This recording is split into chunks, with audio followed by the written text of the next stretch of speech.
So, who's ready for another whiskey?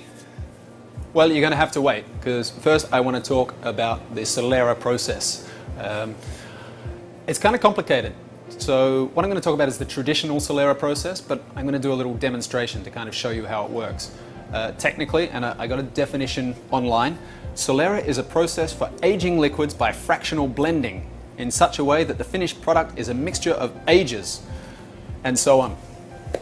You don't know what that means, really. I didn't know what that means. I had to do a little bit more research the first time I looked this up. Imagine, if you will, this is my still.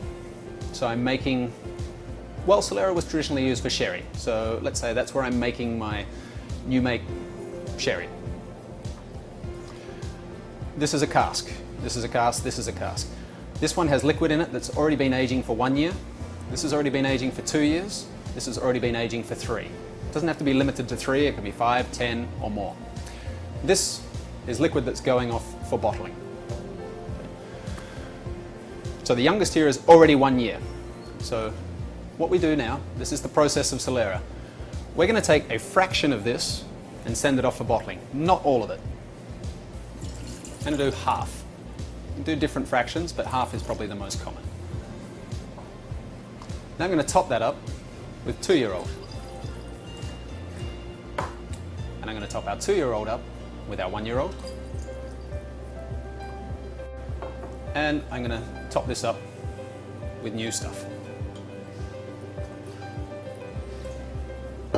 Right, so now that's on average 2.5 years old, that's 1.5 years old, and that's half a year old, the average. I come back in 1 year's time, this is now 3.5, 2.5, and 1.5 on average. And I'm going to repeat the process. So now I've got 3.5-year-old liquid to bottle.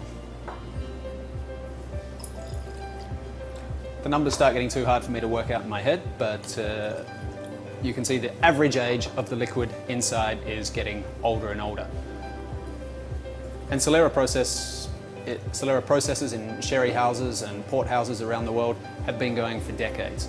So they have some spirit, some liquid that's really, really old, but it's a mixture of different ages, which is giving, each age has a different flavor and it's giving an extra layers of complexity. Fascinating process. We have adapted it for single malt whiskey. This is not exactly what we do. This is the traditional process. I'm going to talk about exactly what we do when we actually have the Solera, which is our 4th whiskey. Okay, let's go ahead and taste.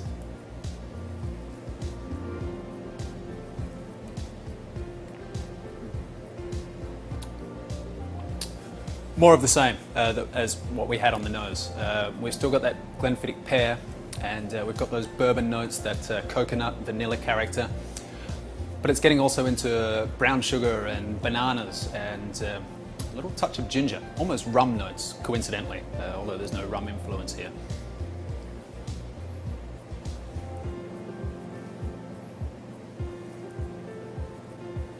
But a delicious whiskey.